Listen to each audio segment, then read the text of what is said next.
Diz assim a palavra de Deus, conforme registrado no Evangelho segundo Lucas, capítulo 1, versículos 1 a 4. Muitos já se dedicaram a elaborar um relato dos fatos que se cumpriram entre nós, conforme nos foram transmitidos por aqueles que desde o início foram testemunhas oculares e servos da palavra. Eu mesmo investiguei tudo cuidadosamente, desde o começo, e decidi escrever-te um relato ordenado, ó excelentíssimo Teófilo, para que tenhas a certeza das coisas que te foram ensinadas. Louvado seja o Senhor pela sua palavra. Oremos mais uma vez. Senhor bendito, que a tua palavra possa cumprir o propósito para o qual foi revelada em nossas vidas. Ao ouvirmos estas palavras, Senhor, tu possas fazer nascer em nossos corações uma certeza inabalável e inconfundível de que a nossa fé está segura, está firme naquele que é o Senhor de toda a história, o Senhor do universo, o Senhor da nossa vida, o Senhor Jesus Cristo. Senhor, dá-me graça nesta noite para falar com convicção e com clareza ao teu povo. E dá a cada um aqui, Senhor, a capacidade de compreender claramente a tua palavra e o seu significado para as nossas vidas hoje. E em tudo isso, Senhor, te daremos toda a honra, toda a glória e todo o louvor, em o nome de Cristo Jesus. Que o povo de Deus diga amém. Amém. Podemos sentar.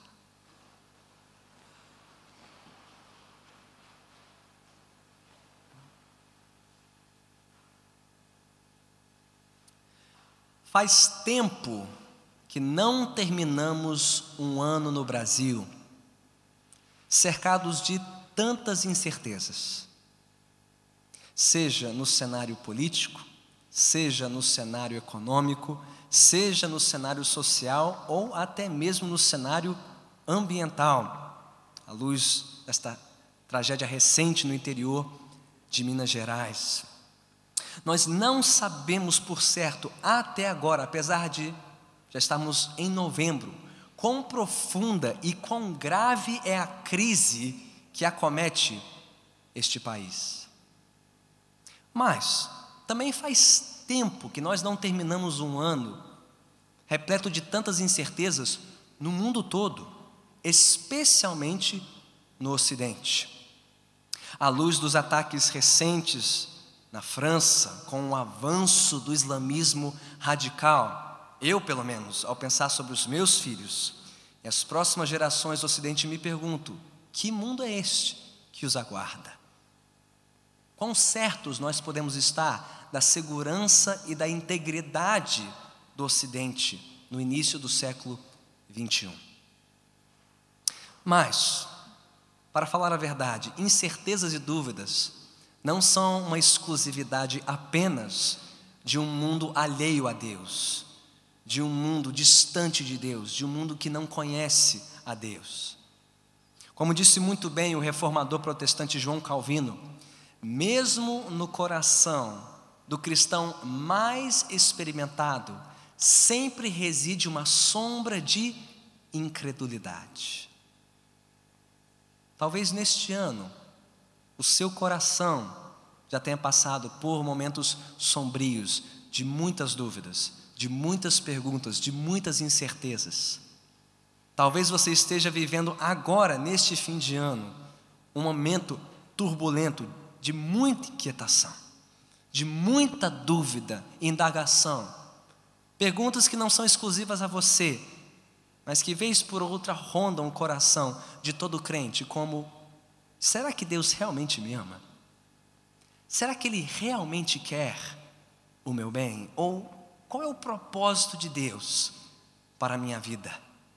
Será que Ele é capaz de cumprir em mim o que Ele prometeu? Será que ele conseguirá levar a bom termo, a um bom fim, aquilo que ele começou na minha vida, na vida da minha família e da minha igreja? Pois bem, se você está lutando com estas perguntas, está convivendo com um período de grande incerteza, ou já experimentou isso antes, então você está perante o livro certo, no momento certo. Porque o que nós mais precisamos em momentos de dúvida e incerteza é de nos voltarmos para a palavra de Deus. E especialmente este evangelho, o evangelho segundo Lucas, escrito, como ele mesmo disse, para que fim? Para que finalidade? Olhe para o texto de Lucas capítulo 1, versículo 4. Este autor bíblico nos deixou o evangelho, seu evangelho, para que tenhamos a certeza das coisas que nos foram ensinadas. Você precisa de certeza sobre o seu conhecimento de Deus? Você quer ter certeza que as coisas que você já aprendeu sobre Deus, que você está conhecendo sobre a pessoa de Jesus Cristo, seja você recém-chegado na igreja, recém-convertido ou um crente de longa data, se o seu coração anseia por esta certeza, então você precisa ouvir novamente as palavras do evangelista Lucas. E este será o nosso tema hoje e nas próximas semanas, a certeza do evangelho, a certeza do Natal com Cristo. Mas a pergunta que queremos fazer nesta noite é: com que base nós podemos ter certeza daquilo que Lucas escreveu? Quais são as evidências que ele nos fornece de que o que ele escreveu é digno da nossa confiança, é digno da nossa certeza? E, mantendo o texto aberto perante você, eu creio que ele nos dá 3 evidências principais, 3 razões principais para confiarmos, para termos certeza no que ele nos diz sobre a pessoa e a obra de Jesus Cristo. Que razões são essas? Que evidências são essas?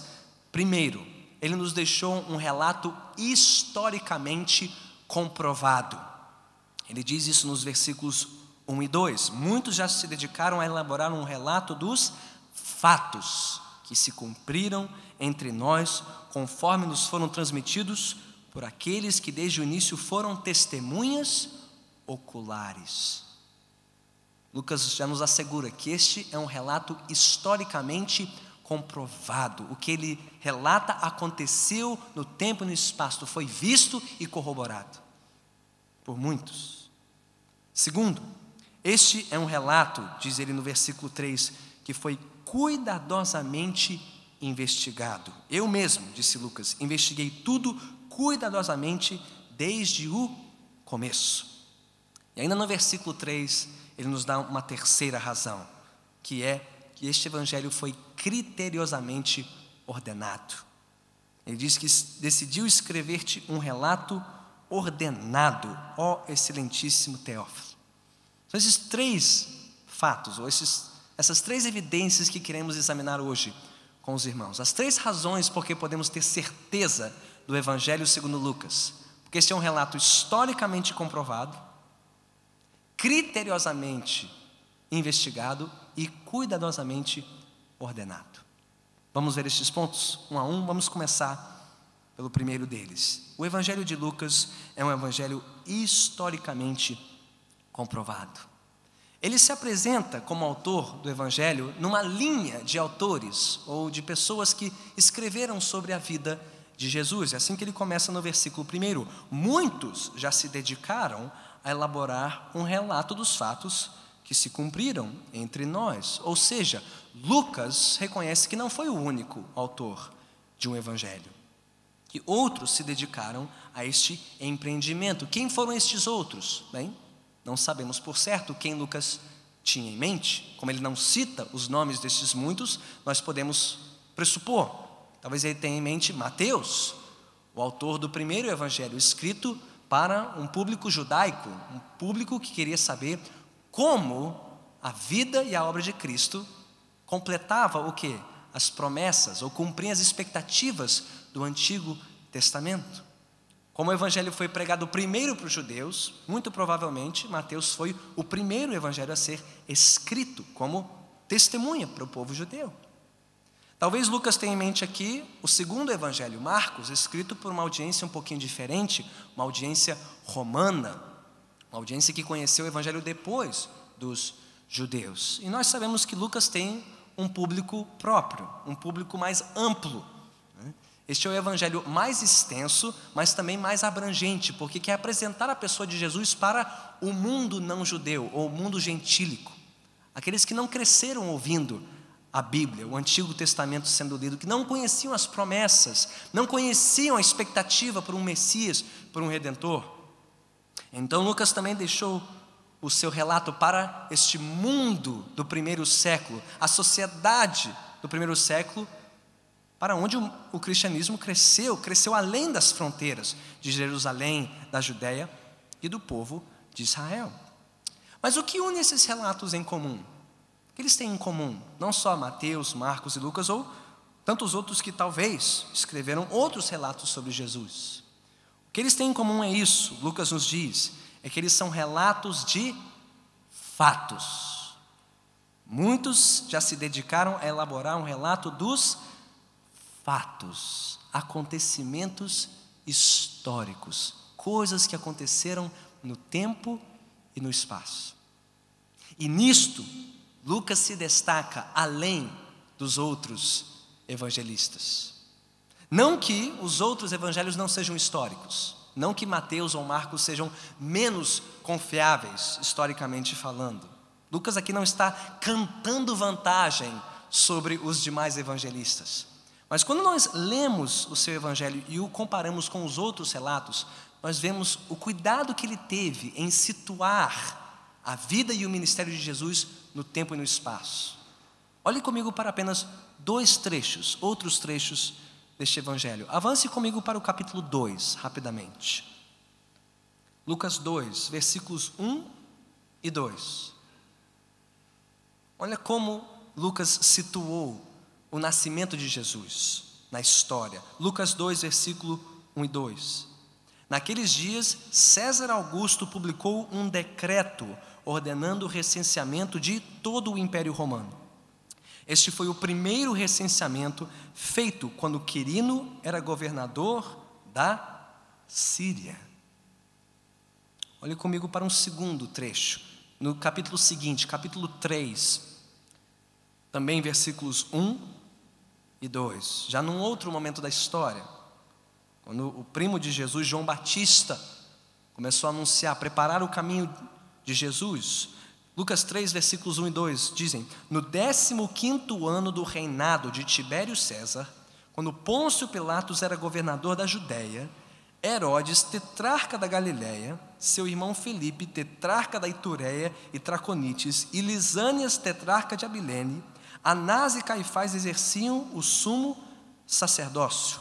Foi nesse ano que veio a palavra do Senhor a João, filho de Zacarias, no deserto. Pergunta: por que Lucas gastou tantas palavras para falar de tantas pessoas, de tantos lugares e de tantas datas específicas relacionadas à vida de Jesus e João Batista? Por quê? Para não deixar dúvida que essa não foi uma história inventada. Isso não foi fruto da imaginação dos primeiros cristãos e dos apóstolos. Isso aconteceu de fato, isso é verdadeiro, isso é comprovado. Deus não apareceu no nada. Deus não se revelou no espaço para que ninguém o visse. Ele se revelou na história entre os homens. E isso foi documentado. Aliás, quanto mais os críticos da Bíblia tentam desmerecer a fundamentação histórica dos evangelhos, quanto mais eles descobrem que os evangelhos são alguns dos relatos mais confiáveis da antiguidade. Aliás, quando nós comparamos o evangelho de Lucas com a obra de outros historiadores famosos do mundo antigo, como Heródoto, o pai da historiografia grega, ou Joséfo, famoso historiador do povo de Israel, nós vemos que Lucas não deixa nada a desejar a estes ditos peritos da história antiga. Este é um relato fidedigno, é um relato histórico, factual, comprovado. Mas veja que Lucas não está interessado apenas em fatos isolados. Volte para o capítulo 1 e ouça atentamente a expressão exata que Lucas usa aqui no início do seu evangelho, na introdução, a apresentação do seu evangelho. Ele diz: muitos já se dedicaram a elaborar um relato dos fatos que se cumpriram entre nós. Qual é o peso dessa expressão? Fatos que se cumpriram entre nós. Por que Lucas não disse apenas muitos se dedicaram a elaborar um relato dos fatos entre nós? Ele usa aqui uma palavra preciosa para ele e preciosa para os evangelistas. Ele já está mostrando, mesmo que implicitamente, indiretamente, que estes fatos não foram aleatórios, não são desconexos uns dos outros, não. Eles cumpriram um propósito designado por Deus, aquele que está por trás de toda a história, orquestrando toda a história. Esses não são fatos que apenas apareceram do nada, foram fatos que se cumpriram, que foram ordenados, estabelecidos e orquestrados por Deus para cumprir um plano eterno.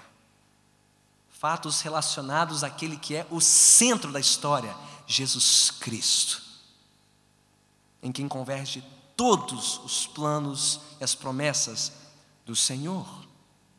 E estes fatos que cumpriram um propósito, diz Lucas, foram testemunhados, versículo 2, conforme nos foram transmitidos por aqueles que desde o início foram testemunhas oculares e servos da palavra. De quem Lucas está falando aqui? Muito provavelmente dos primeiros discípulos de Jesus, e especificamente daquele grupo mais próximo de Jesus, os 12, os apóstolos, aqueles a quem Jesus constituiu como mensageiros fiéis, autorizados por Ele para levar adiante o Evangelho para todas as nações. Então veja o que Lucas está fazendo aqui, como ele está fundamentando o seu Evangelho na história. Eu pergunto a todos nós estamos entendendo quão grande é a certeza que nós podemos ter deste relato? Como é grande a certeza que podemos ter do Evangelho? Estes fatos aqui relatados foram comprovados historicamente. De novo, nossa certeza aqui não se fundamenta na imaginação dos apóstolos, ou na superstição da igreja primitiva, ou nas impressões e nos sentimentos piedosos da primeira geração dos crentes. Ora, eu conversava ontem com um senhor que queria me convencer que as palavras dos evangelistas não representavam as verdadeiras palavras de Jesus, mas o que os apóstolos queriam imaginar sobre Jesus. Quando eu lhe disse que Jesus disse que era Deus, ele disse: não, foi isso que os seus discípulos disseram que ele disse. Como se houvesse uma distinção entre o fato e o relato. Mas Lucas nos dá esta margem de interpretação? Não. Ele diz: tudo o que já foi escrito e o que eu estou escrevendo agora está o quê? Alicerçado na verdade, na história, no tempo, no espaço. Ninguém inventou isso, ninguém imaginou isso, isso não foi uma impressão religiosa.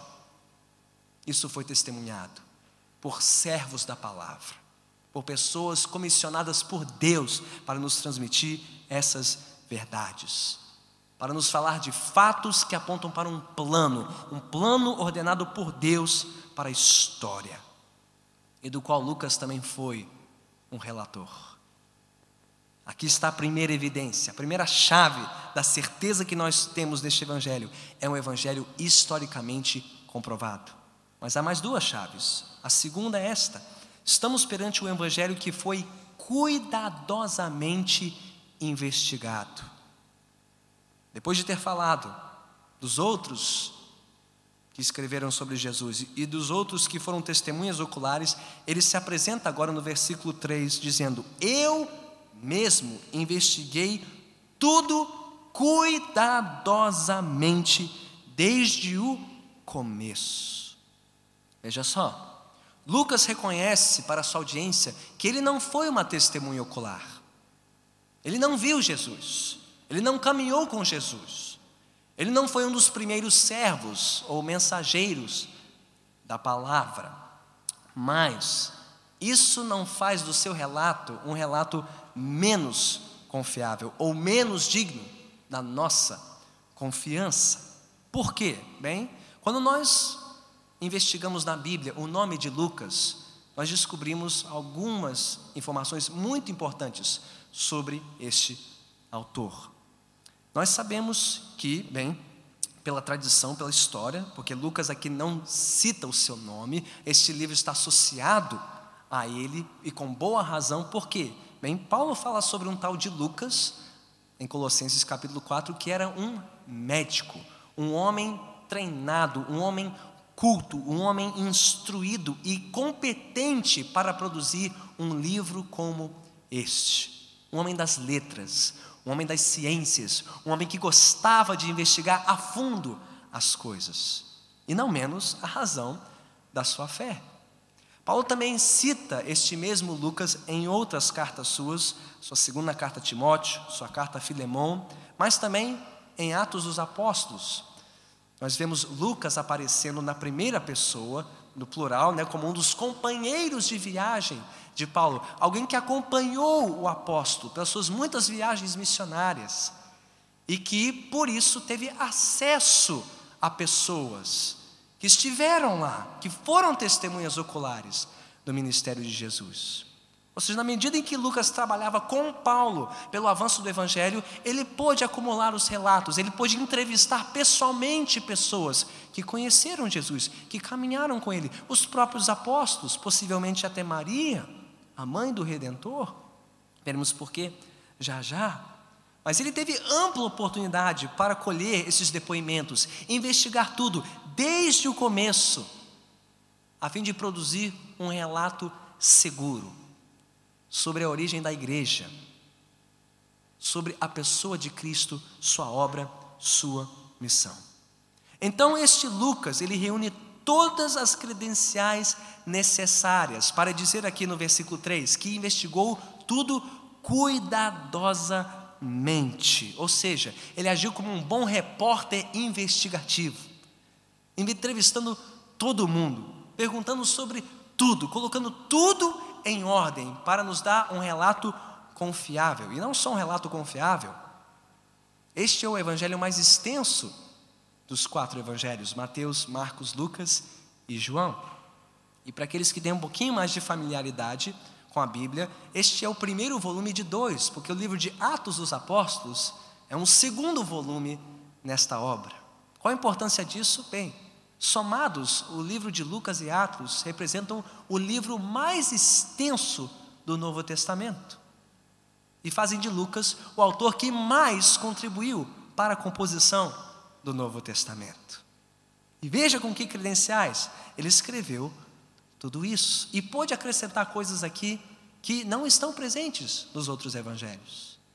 Então, se você comparar o evangelho de Lucas com os outros evangelhos, por exemplo, você encontrará aqui os relatos sobre o nascimento de João Batista.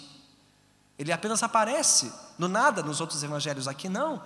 A profecia sobre o seu nascimento é relatada, bem como o início do seu ministério. O relato sobre a infância de Jesus, o início na sua pré-adolescência, também está aqui e não nos outros evangelhos.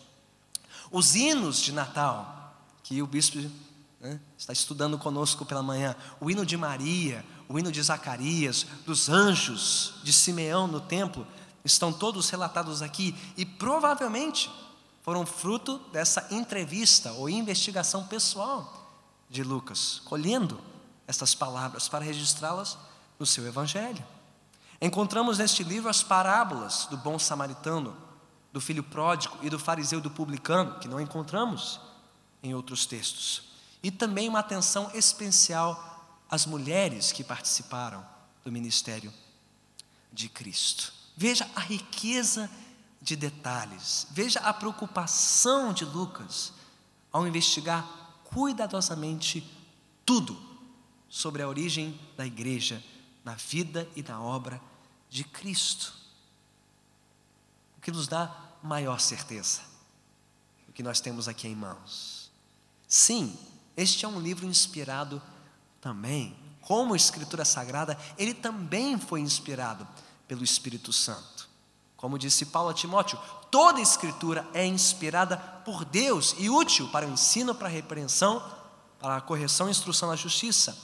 Mas veja que a inspiração divina não anulou a agência humana de Lucas na redação do seu evangelho. Alguns têm essa ideia de que os autores bíblicos, eles psicografaram as escrituras, né? Em algum momento o Espírito Santo se apoderou deles e eles começaram a simplesmente colocar na página palavras que Deus lhes revelava. Não é essa ideia que nós temos a partir dos escritos bíblicos, não. Deus não violou a consciência, o intelecto e a criatividade dos autores bíblicos. Ele agiu por intermédio destes homens, por intermédio de Lucas, do seu treinamento médico, da sua instrução, né, para aqueles que acham que não podem servir a Deus com seus estudos, com uma faculdade, com a sua preparação acadêmica. Deus pode usar essas coisas grandiosamente para avançar seus propósitos aqui na terra. Usou os talentos de Lucas para produzir um evangelho cuidadosamente investigado, sem nenhum conflito entre a inspiração de Deus e a agência humana. Houve consenso, houve convergência aqui entre o autor divino e o autor humano. Aliás, veja que convergência, não só no relato, mas nos fatos relatados. O que Lucas relatou foi algo que Deus operou por meio da história humana, e o que ele deixou para nós é um relato que é tanto fruto da ação de Deus como da ação de um homem, o autor Lucas. Então já temos duas razões para crer com certeza neste evangelho. Este é um evangelho historicamente comprovado e cuidadosamente investigado. Mas há uma terceira peça aqui deste quebra-cabeça, uma terceira razão para crermos na veracidade deste relato, está aí no versículo 3 também. Disse Lucas: eu mesmo investiguei tudo cuidadosamente desde o começo e decidi escrever-te um relato ordenado. O que isso quer dizer? Ele nos mostra que Lucas não nos escreveu tudo o que ele poderia ter escrito sobre Jesus e a igreja. Aliás, se você lembrar das palavras do apóstolo João, no final do seu evangelho, ele disse que se todas as coisas que Jesus fez e ensinou fossem escritas, não haveria o quê? Livros suficientes para relatar tudo. Então o que temos aqui é uma seleção das coisas que mais chamaram a atenção de Lucas. Isso nos dá menos razão para crer na Bíblia? Não, não dá. Pense numa experiência comum sua, né? Pense numa viagem que você fez, uma festa que você celebrou. Você conta a história desta viagem ou dessa celebração da mesma maneira para todos? Não. As pessoas que são mais próximas, você pode dar uma maior quantidade de detalhes sobre o relato, ou talvez um ângulo um pouquinho diferente, né? Uma história, uma anedota sobre um filho. Mas para um estrangeiro, alguém no trabalho, você não contará a mesma história com o mesmo grau de familiaridade. Você está sendo desonesto ao contar uma versão dos fatos para um, uma versão para outro? Não. Os autores bíblicos não estão sendo desonestos conosco. Eles estão mostrando a mesma história de ângulos um pouquinho diferentes. Lucas tem um ângulo muito específico aqui. O que ele selecionou para nos contar, ele organizou segundo critérios próprios e importantes. Há muitos critérios que ele obedeceu. Como já dissemos, este é o evangelho, por assim dizer, mais histórico, ou mais rico nos detalhes históricos. Então temos aqui um critério importante, o critério cronológico, né? Lucas obedece uma linha do tempo, que aconteceu antes do nascimento de Jesus, a sua infância, o início do seu ministério, como ele atuou na Galileia, como ele veio para a Judéia, sua morte, sua ressurreição, sua ascensão, o início da igreja. Temos aqui um relato ordenado cronologicamente. Temos também um critério geográfico. Lucas tem essa preocupação em ver onde Jesus está fazendo o quê. Como ele gastou um bom tempo do seu ministério ao norte da Judéia, na Galiléia, como ele então seguiu para Jerusalém, como Deus iniciou a vida da igreja em Jerusalém e dali ela se espalhou para a Judéia, para Samaria e até os confins da terra. Um outro critério que ele usou. Mas o mais importante, o critério mais importante que ele adotou foi um critério lógico ou teológico. De novo, Lucas não quer apenas relatar fatos avulsos, ele quer mostrar um plano de Deus em ação. E há um versículo-chave que nos ajuda a entender este critério. Abra comigo em Lucas capítulo 19, versículo 10. Que muitos consideram o versículo-chave do Evangelho, que desvenda aí a mensagem do Evangelho de Lucas. Lucas capítulo 19, versículo 10. Foi Jesus quem disse: pois o Filho do Homem veio buscar e salvar o que estava perdido. De novo, pois o Filho do Homem veio buscar e salvar o que estava perdido. Este simples versículo nos ajuda a desvendar a progressão da mensagem de Lucas. Ele começa nos primeiros 3 capítulos dizendo: quem é este Filho do Homem que veio? Ele é o perfeito representante da humanidade que veio ao mundo com uma missão. Que missão é essa? Ele veio para buscar os que estavam perdidos. É o que ocupa a maior parte do Evangelho, dos capítulos 4 a 21. Como Jesus veio buscar homens, mulheres, crianças, ricos, pobres, judeus, gentios, fariseus, publicanos. Pessoas que estavam no centro das atenções, pessoas que estavam na periferia da sociedade. Grandes e pequenos, notórios e anônimos. O Filho do Homem veio buscar os perdidos de todo canto, de toda espécie, de todo lugar. Mas ele não veio apenas buscar os que estavam perdidos, ele veio salvar os perdidos. Como? É a conclusão do Evangelho, capítulos 22 a 24, morrendo, sangrando, sendo crucificado, mas ao terceiro dia ressurgindo dentre os mortos e voltando para o Pai, de onde ele virá com poder e glória. Ora, é disso que Lucas quer que nós tenhamos absoluta certeza. No final da história, no resumo do Evangelho, o que você precisa saber da mensagem de Lucas? Isso, que o Senhor da história, Jesus Cristo, entrou na história para mudar toda a história do mundo. O Filho do Homem veio buscar perdidos de todos os lugares para salvá-los pela sua vida, morte, ressurreição e volta gloriosa. E ele promete mudar a história deste mundo uma vida de cada vez, na medida em que cada um se rende ao seu senhorio.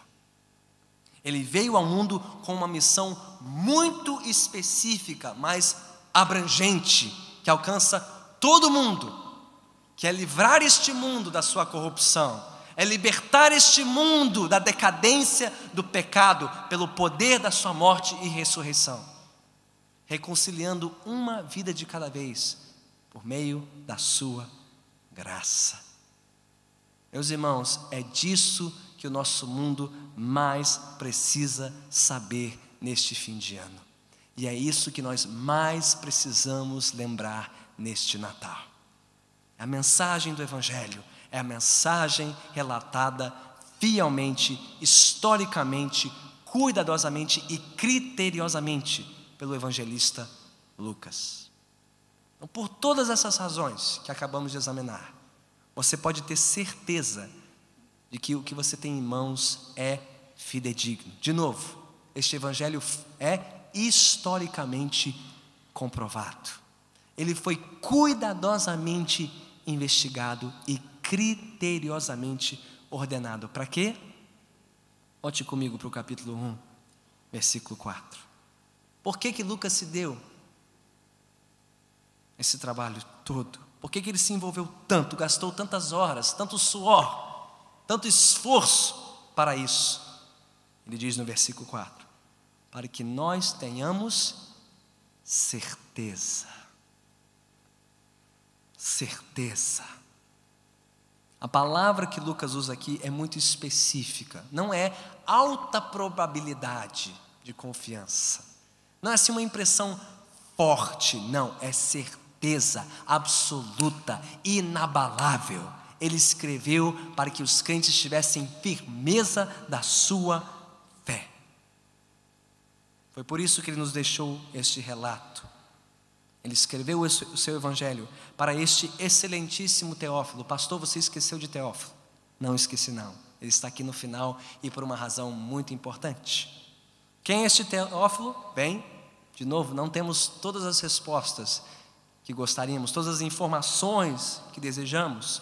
Certamente este era um homem conhecido de Lucas, possivelmente um amigo dele, alguém que provavelmente estava, no topo da pirâmide social. Ele chama este homem de excelentíssimo Teófilo, talvez um título conferido a alguém que era membro, dos altos círculos da sociedade romana, possivelmente até um patrocinador da pesquisa e da obra de Lucas, numa época em que isso era muito caro de produzir. Teófilo possivelmente foi alguém que investiu capital nesta obra e teria sido o curador, o protetor desta obra por um tempo. E sabemos mais uma coisa, segundo o versículo 4: ele não era um desconhecedor do evangelho. Ele já tinha sido ensinado, versículo 4, e a palavra que é importante, o original diz catequizado. Ele já tinha sido instruído sobre a fé, mas lhe faltava uma coisa. Que coisa era essa? Certeza. Ele já tinha ouvido falar de Jesus. Ele já tinha ouvido falar muito bem de Jesus e de boas fontes. Mas o fato de Lucas ter escrito este evangelho especificamente para Teófilo é porque ele era um conhecedor do evangelho, mas ele ainda não tinha certeza das coisas que tinha aprendido. Pois bem, você sabe que esta obra não é só para Teófilo. Não foi apenas para um homem. O que Lucas está fazendo aqui, está apresentando a sua obra para Teófilo, mas também para todos nós, Teófilos. Por quê, pastor? Você sabe o que significa o nome Teófilo? Teófilo vem de duas palavras gregas que significam amigo de Deus. Muitos até imaginam que o Teófilo aqui é um personagem simbólico e não um personagem histórico. Eu creio que ele seja um personagem histórico, mas o seu nome é muito sugestivo, porque mostra que esta obra foi escrita para todos os que se chamam amigos de Deus e crentes em Jesus, que precisam ter certeza das coisas que creem. O que Lucas nos relatou em seu evangelho sobre a vida e a obra de Cristo é exatamente o que todos nós precisamos neste fim de ano. Sabe por quê? Voltamos para o início do sermão. Porque ninguém aqui está isento de dúvidas. Ninguém aqui está isento de incertezas. Ninguém aqui está blindado das perguntas que sobrevêm ao coração de todo crente, mais cedo ou mais tarde na vida. Pastor, se eu tenho dúvidas, se eu tenho perguntas, isso quer dizer que eu não tenho fé? Não necessariamente. Não necessariamente. Ter dúvidas e ter incertezas pode ser fruto da sua luta para crer em Deus num mundo de descrença e de incerteza. Dúvidas e incertezas pertencem a um mundo caído como o nosso. É a luta de todo crente permanecer firme nas coisas que aprendeu. Mas eu te pergunto, onde está a sua certeza? Onde você deposita a sua confiança no final do dia? É no seu bem-estar físico e material? É nos seus sentimentos espirituais ou na sua performance espiritual? Talvez você se sinta muito confiante do evangelho e muito confiante em Deus, quando as contas estão pagas, quando a saúde está em dia, quando o seu coração está alegre e você está frequente na igreja, firme nas orações e nas leituras bíblicas. Mas eu lhe pergunto, e quando essas coisas não são verdadeiras? Quando você está fraquejando na sua devoção a Deus? Quando você está escorregando nesta vida? Quando a saúde falha, os recursos não vêm com tanta abundância, você ainda tem a mesma certeza que tinha antes no Evangelho? Pois são nessas horas que Deus põe à prova a nossa certeza. Mas as boas novas do Evangelho é que a nossa certeza independe das circunstâncias, independe do valor na minha conta bancária, independe das minhas taxas clínicas, independe do meu estado de espírito e independe da minha performance espiritual. Se a minha confiança depende dessas coisas, então eu estou em apuros e em maus lençóis. A minha confiança está em Cristo, no que Ele fez, no que Ele veio fazer e no que está relatado aqui no Evangelho do Senhor. De novo, o que você tem em mãos é um santo remédio para toda ansiedade, para toda incerteza, para toda dúvida e inquietação. O que Lucas nos deixou no seu Evangelho é exatamente o que a sua alma mais precisa neste fim de ano. É o que a alma de todo crente mais precisa neste fim de ano. E não só os crentes, os descrentes também precisam deste remédio. Porque só a palavra cura a incredulidade, a dúvida e a incerteza. É a palavra que ilumina, é a palavra que liberta, é a palavra que nos alicerça na presença do Senhor. Então, o que nós temos por fazer neste fim de ano de mais importante não é correr para os shoppings, não é se preocupar com o cardápio da ceia de Natal. O que você precisa fazer de mais importante neste fim de ano é abrir este livro e deixar que o Senhor te lave na certeza das suas promessas em Cristo Jesus. Que você gaste tempo na palavra neste fim de ano, que a sua família gaste tempo diariamente abrindo as Escrituras, ouvindo as mesmas histórias e lembrando, isso aconteceu de verdade. Quando o mundo deposita suas fichas numa ilusão, num folclore bobo, num homem de barba branca, de vestes vermelhas, que nada tem a ver com a realidade, nós temos mais razão para crer. Nós não somos os chatos da história, que não queremos seguir com a ilusão do mundo. Nós somos os crentes, os que confiam em algo real, que aconteceu no tempo e no espaço. Cristo veio, Cristo voltará. Essa é a minha esperança. Então abra o livro, leia o livro, medite na palavra de Deus neste fim de ano. Lembre as histórias do nascimento, lembre as promessas do Redentor. Celebre isso, cante isso, coloque este CD natalino no seu carro, ouça estas músicas e lembre-se, esta alegria é verdadeira porque tem um fundamento certo. Cristo em nós, a esperança da glória. Mas faça mais, não guarde isso só para si. Fale dele, fale desta certeza que nós temos. Fale desta certeza para aqueles que não conhecem essa certeza. Fale do Evangelho para os descrentes. Fale para os seus parentes, amigos, vizinhos e colegas. Fale que Cristo veio, que Deus veio ao mundo nos salvar dos nossos pecados e que não existe esperança maior. Como bem disseram os nossos pais na fé, os nossos pais puritanos, eles disseram o seguinte, que se Deus inspirou um médico, Lucas, para registrar este Evangelho, que ele aplique o santo remédio do seu Evangelho às nossas almas doentes e cansadas. Seu coração está agitado, sua alma angustiada, você está incerto sobre os rumos da nação, do mundo, da igreja, da sua família, sua própria vida. Então tome e receba o santo remédio do Evangelho. Só ele dissipa os nossos temores, só Ele responde às nossas inquietações, só Ele nos dá uma certeza inabalável das verdades do Senhor.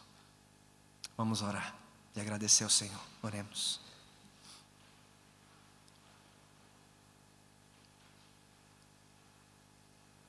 Senhor bendito, muito obrigado por este santo remédio, a Tua palavra viva e eficaz, inspirada, genuína, perfeita, comprovadamente fiel,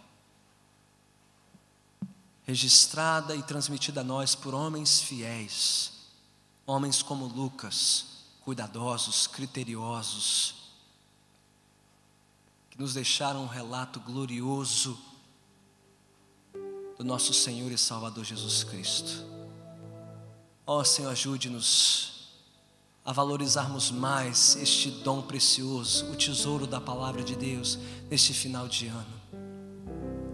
Quando muitos se voltarão para prognósticos e revelações espúrias sobre o que está por vir, nós temos algo mais certo, algo mais firme. Nós temos a Tua palavra em mãos, que ela não se perca de nós, que ela esteja no centro dos nossos lares e das nossas vidas neste Natal. Que o Senhor nos dê fome e sede dessas Escrituras, para que elas venham dissipar os nossos temores e anseios. Se houver entre nós corações angustiados e aflitos nesta noite, que a Tua palavra venha trazer luz, venha trazer clareza de pensamento, venha trazer firmeza de convicção no Senhor. Que a Tua palavra venha trazer uma paz que excede todo entendimento. Que a Tua palavra nos lembre que Cristo é maior, é melhor do que tudo nesta vida. Só Ele é soberano, só Ele é o Senhor de toda a história e o Senhor da nossa história também. Ó Pai, que essas certezas venham despertar em nós uma nova canção, uma nova alegria, um vigor renovado neste Natal. E que isso não fique apenas conosco e com as nossas famílias, que isso transborde de nós e dos nossos lares para outros que não conhecem essa certeza, que precisam desta certeza, que precisam conhecer a Jesus. Ó Senhor, abre os nossos lábios, abre, Senhor, as nossas vidas para compartilharmos as boas novas de certeza, salvação certa no Senhor. Se houver entre nós aqueles que nunca se renderam a esta certeza, porque nunca conheceram essa certeza, Senhor, que hoje se rendam à Tua palavra e abracem Jesus Cristo como Senhor e Salvador das suas almas. Tudo isso nós Te suplicamos, Senhor, confiantes, alegres e agradecidos, em o nome do nosso Redentor que vive e reina para todo sempre. Todos que assim concordam digam amém.